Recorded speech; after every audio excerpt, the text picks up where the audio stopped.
Before the spread of Christianity in Europe, the people of the region had their own beliefs, folklore, and gods.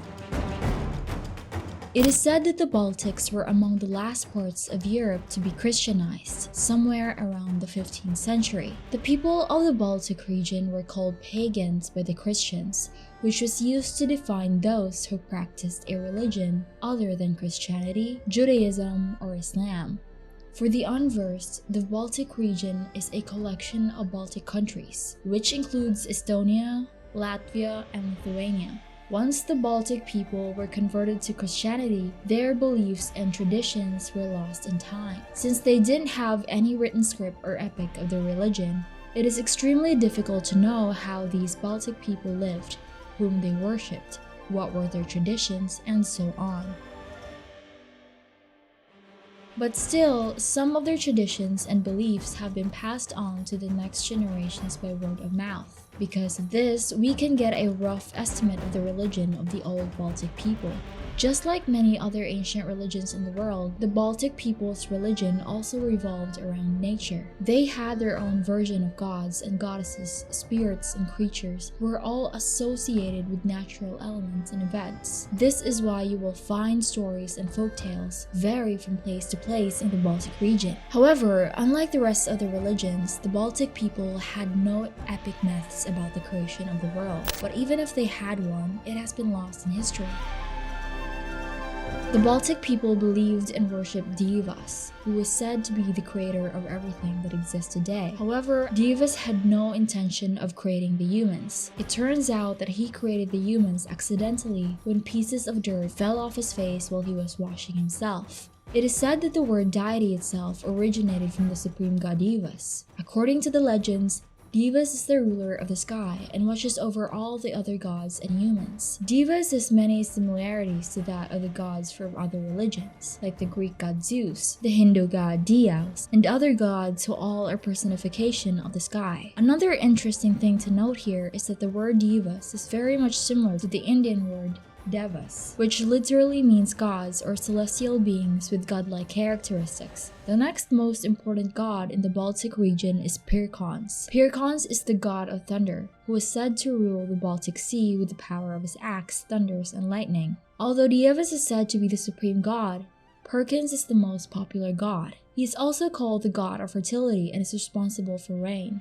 So in times of droughts and plague, the people offered various sacrifices to Perkūnas. This is one of the major reasons why Perkūnas is the most worshipped god in Baltic mythology. Perkūnas possessed powers and characteristics which are very similar to that of the Indian god Indra, the Greek god Zeus, the Egyptian god Set, the Slavic god Perun, and the Norse god Thor, who all are said to be the god of thunder and bringer of rain.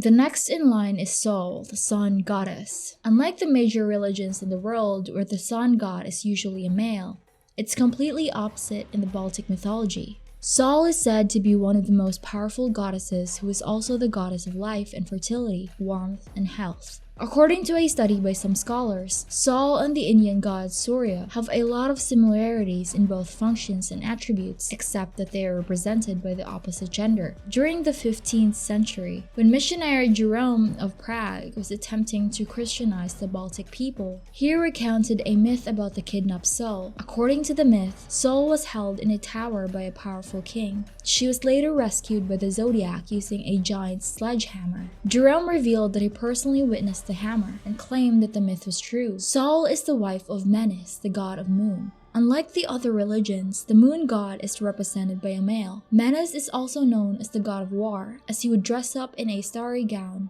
and ride in his chariot drawn by gray horses. He is also said to be the ruler of stars. The male stars would join his army, whereas the female stars would become his servants. The Baltic people also had their own god of underworld, Vilnius. Vilnius is the brother of Dievas and is the ruler of the underworld. Vilnius is said to be a one-eyed prophetic trickster who is capable of raising whirlwinds and leading the host of the dead through the skies. However, he wasn't feared by the people, as they considered him dumb. According to the legends, if Vilnius ever tried to harm a person, they would simply shout that Perkūnas is behind him. Vilnius would look back scared as he was afraid of Perkūnas. This would give time for the humans to hide and avoid the fury of the god of the underworld. The next most popular goddess is Milda. She is the goddess of love, friendship, and freedom. Unlike the other gods, her chariot is driven by doves. Milda loved to ride naked and spread love across the world.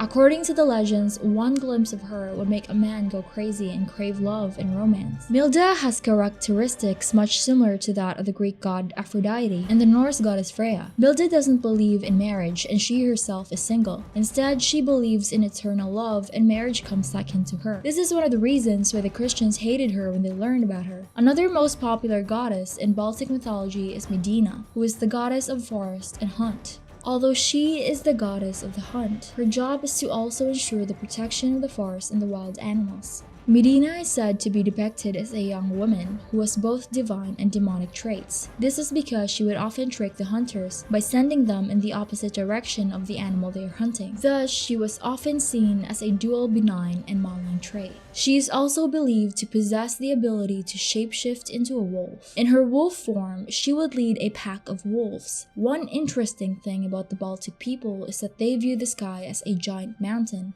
where all the gods and goddesses live with their families. From the mountain, they watch over the humans and ensure peace and prosperity in the land. According to the legends, all these gods and goddesses used to ride in chariots across the sky mountain. They had divine horses who could fly in the sky. In the 20th century, researchers have discovered temples made of wood, where the Baltic people used to worship nature. In this temple, the people used to offer sacrifices to the gods and pray for prosperity. However, these temples are long abandoned now, as almost all the people have now converted to Christianity. And so this is it for today's video. If you liked the video and want to watch more such videos on history and mythology, then do subscribe to our channel.